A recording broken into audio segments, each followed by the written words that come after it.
boys and girls, and grown-ups too. It's me, Miss Ave, and we're ready for the next letter in our alphabet series. Today I'm going to teach you how to write the letter Y, and you already know the drill. Fingers up and I'll go first. We're going to do a capital Y. Here we go. All right, let's start here. It's line and line. All right, your turn. Fingers up.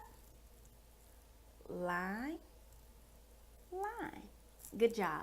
Okay, now let's do a lowercase y. Here we go. I'll go first. It's line, line. Okay, and now your turn. Here we go. Fingers up.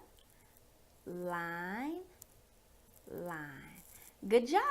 All right, stay tuned for the last letter in our alphabet series coming up soon. Until then, I'll talk to you later. Bye-bye.